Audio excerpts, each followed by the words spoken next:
Bueno, lesiones térmicas. Las lesiones térmicas, dentro de este tema vamos a tener que identificar diferentes objetivos, estimar la extensión de la quemadura y determinar la presencia de las lesiones asociadas, demostrar las medidas de evaluación y manejo inicial para los pacientes con lesiones térmicas, identificar los problemas especiales que pueden ser encontrados en el manejo de pacientes con lesiones térmicas y enumerar los criterios de traslado para los pacientes con estas quemaduras. Definición. ¿Qué es una quemadura? Son lesiones de los tejidos que resultan del contacto directo con llamas, líquido, gases, superficies calientes, químicos, electricidad, radiación.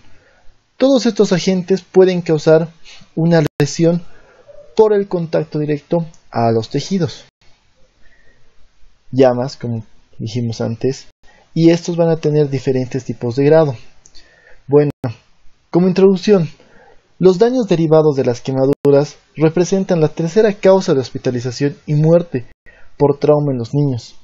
Las lesiones por quemaduras representan entre un 6 a un 10% de las consultas en los servicios de urgencia. De un total de consultas por quemaduras, aproximadamente 2/3 son niños, un 10% se hospitalizan y con mayor frecuencia son menores de 2 años, siendo el lugar donde se producen con mayor frecuencia y los agentes etiológicos más comunes van a ser el agua caliente, objetos calientes y el fuego. Es el típico niño o la típica madre que trae al niño llorando en emergencias diciendo de que se le ha caído la olla, la caldera, que estaba jugando cerca de la cocina o otro tipo de explicaciones. Dependiendo de del tipo de quemadura vamos a poder definir posteriormente si son de primer o segundo grado. Pero como ven, este mecanismo es el de acción en el cual el niño ya alcanza la cocina y es donde se puede causar ya sea quemaduras por contactos con la hornilla, quemaduras con el mismo sartén o quemaduras con el contenido. Y esto puede diferenciarse porque no solamente puede tener acá que esté agua, pueden ser líquidos de baja densidad como agua o la leche hirviendo o de un poco mayor densidad que obviamente van a causar una temperatura, una quemadura mucho más grave, que puede ser ya sea frijoles o aceite hirviendo o los típicos chispazos o flameos que sale cuando el aceite hace contacto con el fuego, y eso también nos puede causar este tipo de quemaduras. Dentro de la etiología vamos a tener los físicos, que los vamos a dividir en térmicos por calor, que van a ser agentes sólidos, el contacto directo con el metal caliente, agentes líquidos con líquidos calientes y agente gaseoso con el vapor del agua. O también vamos a decir que pueden ser de etiología térmica, pero por el frío. Este tema por el frío lo vamos a tocar al final de toda esta exposición. Posteriormente vamos a tener por quemaduras de tipo eléctricas y radiaciones. Vamos a tener también las quemaduras químicas, que vamos a dividirlas en ácidos y álcalis, que es diferente tratamiento, y las quemaduras biológicas, que estas, aunque no crean, son causadas especialmente en personas que van a las playas en época de medusas y causan este tipo de quemaduras. Bueno, las quemaduras térmicas las vamos a dividir en una quemadura de primer grado, de un segundo grado y de un tercer grado. La quemadura de un primer grado es una lesión superficial que afecta a la dermis. Se caracteriza exteriormente por un enrojecimiento de la piel. Suelen ser las más dolorosas, pero lo bueno es que no dejan cicatriz, desaparecen sin dejar cicatriz. Son esas las que nos sale en la playa directamente y posteriormente con el tratamiento se resuelven. Las quemaduras de segundo grado, estas ya van a un grado más profundo porque aparte de afectar la epidermis, afecta la dermis. Son quemaduras de un grosor parcial, el tono de la piel ya es de un color rojo oscuro y estos siempre van a causar ampollas. Son muy dolorosas las quemaduras de segundo grado y como pueden observar vamos a tener pacientes con múltiples lesiones con ampollas y las cuales causan bastante dolor. Estas son las principales quemaduras de este tipo que se presentan en los niños, como dijimos hace un momento por quemaduras por líquidos o por soluciones sólidas. Las de tercer grado son aquellas en las que van a lesionar la totalidad, las 3 capas que constituyen la piel. Es una quemadura del grosor de toda la piel que cubre tanto la dermis, la epidermis y la subdermis. Incluso esta llega a carbonizar. Esta no va a ser dolorosa. ¿Por qué? Porque ha tomado la quemadura incluso la parte de las terminaciones nerviosas.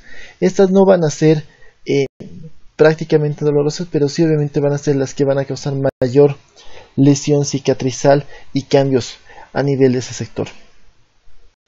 Son ese tipo de quemaduras en las cuales no les duele y obviamente se pone la piel de este color blanquecino que es quemadura directamente. Y vamos a tener obviamente las de cuarto grado también, que ya son quemaduras extremas, que son quemaduras que llegan a carbonizar prácticamente todo. Esto ya lo hemos visto desde la facultad, desde los libros de pediatría, en la cual es la clásica regla de los 9, en la cual dividen al paciente adulto y niño según un porcentaje de 9 y múltiplos de 9, que venía a ser 18 y el 1%, en la cual asignan un porcentaje según ya sea la cabeza, ya sea el tórax, el abdomen, la espalda, los brazos, perine y miembros inferiores. Y en el niño es una clasificación muy similar. Y dependiendo de esto se va a realizar el tratamiento. Como aquí pueden observar, la regla de los 9, cabeza y cuello un 9%, tórax 18%, abdomen 9% anterior, 9% posterior, genitales 1% y extremidades, como ven acá. ¿Esto para qué nos sirve? Esto nos va a servir para el tratamiento que vamos a ver posteriormente. Esta quemadura nos va a dar una respuesta sistémica y esta respuesta sistémica va a ser la inflamación. Esta inflamación por las quemaduras va a llevar a dos. Va a ser una reacción inflamatoria local. Esta inflamación va a liberar sustancias de una reacción inflamatoria que va a llevar a una trombosis. Además, esto daña la microvasculatura. Al dañar la microvasculatura, por compensación va a aumentar la permeabilidad vascular. Al aumentar la permeabilidad nos va a dar un edema intersticial, lo que nos va a dar posteriormente una éstasis microvascular que, asociada con la trombosis, estos ambos van a venir a causar un shock hipovolímico, una vasoconstricción y agregación plaquetaria, lo que nos lleva a una hipoxia tisular. Tanto el edema, el aumento de la permeabilidad hace secuestro de líquidos y nos lleva a un shock hipovolémico, como las sustancias inflamatorias hacen una vasoconstricción, llevan a una trombosis, aumento de la agregación plaquetaria, hipoxia tisular, y todo esto nos lleva a la muerte de los tejidos. Posteriormente, este tipo de quemaduras, esta injuria térmica, vamos a tener también este tipo de reacciones. Los edemas post quemaduras en pacientes críticos, en pacientes con un grado 3 o un grado 4 de quemaduras, van a llevar al shock hipovolémico. Este shock hipovolémico, como dijimos, hace un secuestro del tercer espacio de líquidos, hay un aumento de la vasodilatación. ¿Esto qué lleva? A nivel de los pulmones, una insuficiencia pulmonar con un diestrés respiratorio del adulto. A nivel renal, hace una necrosis tubular del asa aferente de Henle, causando una insuficiencia renal. Y a nivel intestinal nos hace un ilio. Este ilio, ¿qué es lo que va a causar? Una translocación bacteriana. Esta translocación bacteriana va a estar en relación ¿a qué? A que la injuria térmica nos va a causar un síndrome de respuesta inflamatoria sistémica. Y al tener todo esto, la piel es el órgano más extenso del cuerpo. Al perder esta barrera cutánea, el cuerpo llega a tener una inmunodepresión. La inmunodepresión es una infección de la herida, la cual es una puerta hacia el mismo microorganismo. Y como tenemos esta translocación bacteriana, lo que va a ser infección de la herida. Esta infección de la herida va a causar la sepsis, una sepsis a foco cutáneo, que posteriormente se va a irradiar a toda la parte de los otros sistemas, causando una falla multiorgánica. Y todo esto va a ser debido a una respuesta hipermetabólica, una desnutrición y un catabolismo proteico. Entonces, lo que vamos a tener en total va a ser a nivel de la respiración una broncoconstricción causando un síndrome de estrés respiratorio. Metabólicamente vamos a ver de que hay un hilo metabólico a nivel intestinal, lo que va a ser una translocación bacteriana. Va a haber una reducción de la respuesta inmunológica cardiovascular, va a reducir la contractibilidad miocárdica y va a aumentar la permeabilidad capilar. ¿Cuáles son los cambios tempranos y tardíos? Como pueden ver acá, a nivel cardiovascular y a nivel pulmonar, endocrino, sistema nervioso, vamos a tener los diferentes cambios tempranos, cambios tardíos. Y esto es lo que nos va a llevar a las complicaciones de una quemadura según la extensión. Ahora, ¿a quiénes vamos a hospitalizar? Ejemplo. Una mujer joven llega a urgencias después de la explosión de un tanque de gasolina, cuando estaba quemando maleza. La paciente sufrió quemaduras de tercer grado en los dos antebrazos, mostró signos de quemadura en el rostro, no presenta dificultad respiratoria al ingreso y no recibió líquidos desde su lesión. Como pueden ver, es una paciente que está con múltiples quemaduras, está con edema. Este paciente tiene bastante riesgo de hacer un edema a nivel de vía aérea. Es una paciente que está perdiendo bastantes líquidos, te va a hacer un shock hipovolémico. Entonces, los criterios de hospitalización, como en este caso, tiene la parte de la cara, antebrazos y obviamente debe haber tórax más. Entonces, la extensión de la quemadura en un área mayor al 10%, en menores de 5 años se puede decir más del 5%, es uno de los criterios de hospitalización. Quemaduras en cara, cuello, área genital, otro criterio. Las quemaduras eléctricas por alto o bajo voltaje y quemaduras circulares de extremidades en tórax o cuello, porque esto se hace en síndrome compartimental. ¿Cuáles son los factores que van a agravar el pronóstico? La edad. Niños menores de 2 años o pacientes mayores de 70 años, edades extremas. La localización. Vías aéreas, periné y zonas anexas son factores que agravan el pronóstico por el edema de glotis principalmente. Traumatismos aparte de las quemaduras, o sea que se haya quemado y que aparte esté un trauma abdominal, un trauma craneoencefálico, un trauma de pelvis, eso obviamente va a agravar el pronóstico. Y enfermedades y condiciones concurrentes, embarazo, dependencia de sustancias y alteraciones psiquiátricas o psicosociales. Todo paciente que tenga diabetes, enfermedades cardiovasculares, desnutrición, entonces todo esto va a causar que se agrave el pronóstico. No es lo mismo manejar a un paciente joven a un paciente anciano, diabético, desnutrido, con arritmia cardíaca, que esté anticoagulado, que esté empezando a fallar renal, o otro paciente joven que tenga un antecedente de enfermedad del SIDA, que obviamente son pacientes inmunodeprimidos. ¿Cuál es el manejo inicial? Como todo manejo inicial dentro de lo que son las guías de protocolo del ACLS, del ATLS específicamente, nos dicen la vía aérea y la ventilación. Intubación, si superficie quemada es mayor al 20 o 25% de la superficie corporal, o si el paciente presenta diestrés ventilatorio. No se debe utilizar la succinilcolina porque incrementa el riesgo de una hipercalemia. Hay que considerar la lesión por inhalación. Pacientes que son socorridos, en este caso, de incendios de sus casas, ellos inhalan dióxido de carbono. Cuando uno lo rescata, lo único que va a tener va a ser hollín en toda la parte peribucal, y estos pacientes van a estar tranquilos las primeras 24 horas.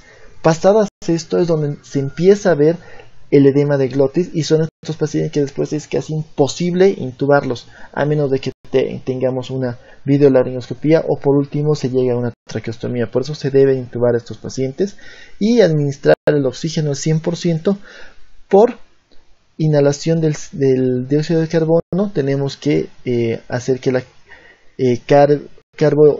carboxihemoglobina sea menor al 10%. Estos son los pacientes. Cuando se lo ha rescatado, el señor estaba así, no estaba hinchado, y posteriormente por la fisiología y la fisiopatología va a causar el edema. Entonces la intubación en estos pacientes obviamente no es lo mismo intubarlo al paciente en A que en B. C. La circulación. Si quemadura es mayor al 10%, hay que iniciar fluidos endovenosos o con evidencia de inhalación. El suero de por medio siempre tiene que ser Ringer lactato. Solución salina es la opción B, pero siempre Ringer lactato, y se debe tomar bolos primero de 20 ml kilogramo de peso, y hay que mantener fluidos en dosis altas.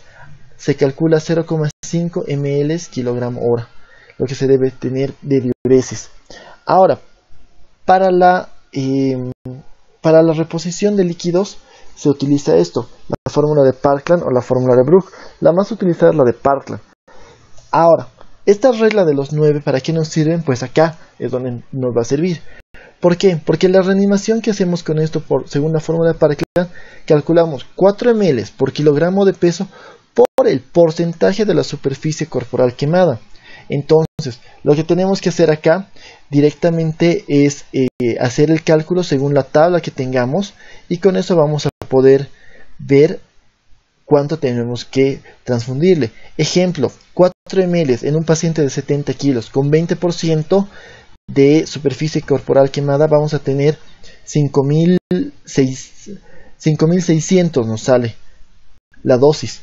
Entonces, ¿qué nos dice? La primera mitad del total calculado se administra en las primeras 8 horas, que en este caso la mitad de 5.600 son 2.800 en las primeras 8 horas, y la segunda mitad posteriormente en las otras 16 horas. Entonces, las primeras 8 horas tenemos que transfundirle casi 3.000 ml de líquidos, y posteriormente en las otras 16 otros 3.000. En total estamos transfundiendo alrededor de 6.000 ml o 6 litros.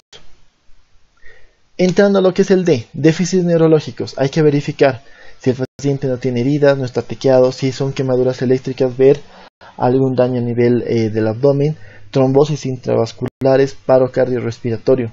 Y tercero, exposición y entorno. Todo paciente que viene quemado tenemos que abrir y desvestirlo.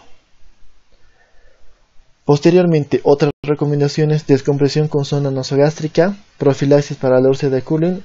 Obviamente esta úlcera de Curlin son las úlceras por estrés que aparecen en los pacientes con grandes quemados a nivel de antro gástrico, por lo cual todo paciente quemado debe ser medicado con el omeprazol o bloqueadores receptores de la histamina como la ranitidina.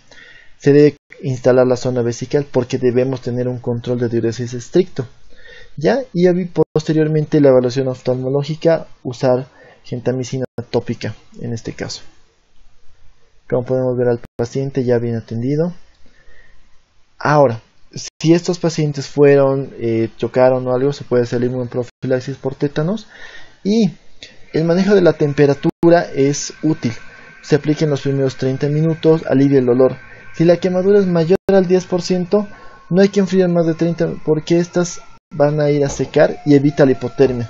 Es recomendable que todos los aseos quirúrgicos y curaciones y esclerectomías sean realizados respetando las condiciones de asepsia y antisepsia.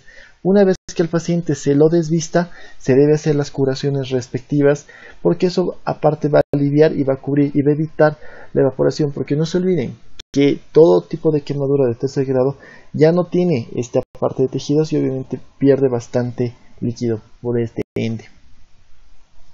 Criterios de transferencia. Si tú en tu centro no estás capacitado, no tienes todo el arsenal, pues debes transferirlo. La American Burn Association o ABA nos dice: quemaduras de segundo y tercer grado de 10% de superficie corporal quemada en niños menor de 10 años y mayor a 50, lo transfieres. Quemaduras de segundo grado mayor al 20% de cualquier edad se transfiere. Quemaduras de tercer grado mayor al 10% se transfiere. Quemaduras de segundo a tercer grado que involucren aspectos cosméticos, que vienen a ser cara, manos, pies, genitales, articulaciones, se transfieren, y pacientes con enfermedades y condiciones preexistentes, que ya los hablamos, se transfiere. Quemaduras químicas, eléctricas o cualquier tipo de quemadura con un trauma adyacente, ya sea TEC, trauma abdominal, trauma de pelvis o fractura a nivel de fémur, se transfiere. Y quemaduras con lesión inhalatoria, porque estos pacientes van a necesitar un soporte ventilatorio. ¿Qué es lo que más nos va a pedir en estos pacientes? Es analgesia. La analgesia, ¿cómo se hace? Vendajes, posición. Pacientes los vendan, posiciones antiálgicas, que sí los va a mejorar. El hecho de colocar estas gasas de quemados con furacina o con vaselina alivian bastante. Hacer una limpieza quirúrgica de toda esta zona que está quemada, incluso las ampollas, obviamente va a aliviar porque se retira todo este tejido y todos esos detritos celulares. Y lo que hablaba antes de pacientes que tienen quemaduras que abarquen toda una circunferencia, ya sea de la pierna o ya sea del brazo, deben estar internados bajo vigilancia. ¿Por qué? Porque hacen síndrome compartimental de extremidades, también de abdomen, en el cual se debe hacer posteriormente incisiones de descarga, fasciotomías de descarga, para evitar otros tipos de complicaciones. Como dijimos, las principales complicaciones son síndrome compartimental abdominal, síndrome compartimental de extremidades, edema cerebral, neuropatía óptica isquémica anterior, edema pulmonar y edema de la vía aérea. Vámonos al segundo punto, que vendría a ser el trauma eléctrico. ¿Cómo alguien se puede hacer el trauma eléctrico? Pues bueno, todo tipo de trauma viene por condiciones que los mismos humanos las buscan, se podría decir. En este caso, este señor está jugando con su vida en un cable de alto voltaje. Quemaduras, ¿qué circunstancias? Accidentes domésticos cuando ocurren en casa, estos vamos a ver que son de bajo voltaje, porque solamente la corriente tenemos en 110 y 120 voltios. Ahora, los accidentes industriales, ellos manejan obviamente un voltaje mucho más alto, un voltaje industrial, que es desde 500 a 5000 voltios. Y accidentes profesionales, como el señor que está encima de una torre, estos manejan más, incluso de 5000 a 50000 voltios. ¿Cómo dividimos en bajo voltaje y alto voltaje? Los de bajo voltaje son aquellos que van a estar expuestos a menos de 1000 voltios. Estas lesiones producen mínima pérdida de tejido y el tratamiento puede ser conservador. En cambio, los de alto voltaje, que son mayor a 1000 voltios, la lesión cutánea puede ser extensa hasta de un 10 a un 15% y puede haber una asfixia por tetanización respiratoria. ¿Cuál es el mecanismo? Puede haber un contacto unipolar, que es el mecanismo más frecuente, en el que el individuo establece contacto, o es el típico que hace corte cuando está arreglando un cortapico o el mismo enchufe de su casa, y obviamente es monopolar porque es un solo contacto en el que hace y pasa a través del organismo, que como mucha gente la menciona, que lo patea la corriente, que son un tipo de contacto unipolar. Ahora, un contacto bipolar sería cuando se interpone el paciente en medio de dos conductores, enfrente de dos alambres, ocasionándole un cortocircuito, o él sirve de ende para conectar dos circuitos, y este es cuando va a causar un mecanismo bipolar. Ahora, el fenómeno del arco voltaico va a ser ocasionado por un salto de electricidad hacia el individuo sin que haya contacto. Esto ocurre en electricidad de alto voltaje y obviamente se acompaña de ignición de la ropa. Es por eso que el personal eléctrico tiene un tipo especial de vestimenta para evitar este tipo de fenómeno. Como pueden ver, es la entrada de una quemadura y siempre tenemos que buscar la salida. Como pueden ver, son quemaduras que se presentan. Ahora, la magnitud de una quemadura eléctrica depende de qué tipo de corriente, cuánto estaba de voltaje, cuál era el amperaje, el tiempo de contacto que ha estado sometido el paciente, el lugar del contacto. No es lo mismo la mano, la pierna que vaya directamente al tórax, y el grado de humedad de la piel. El humano tiene más de 70% de líquido en el cuerpo. Somos líquido, entonces somos un conductor excelente. Y como pueden ver, vamos a tener siempre una entrada y una salida, porque va a buscar tierra. Y obviamente esto es lo que hablaba de tetanización y las quemaduras eléctricas, que son quemaduras mucho más brutales. Bueno, complicaciones: rhabdomiolisis, dislocaciones, fracturas, lesión vertebral, lesiones intraabdominales, lesiones debidas a trauma concomitante, el paro cardíaco por fibrilación y la muerte. Tratamiento es la misma, es líquidos, control de la diuresis, y en el caso de la rhabdomiolisis hay que mantener una diuresis alta, porque eso es lo que te va a causar el mayor daño renal, y administrar el bicarbonato de sodio. Eso sería todo. Gracias.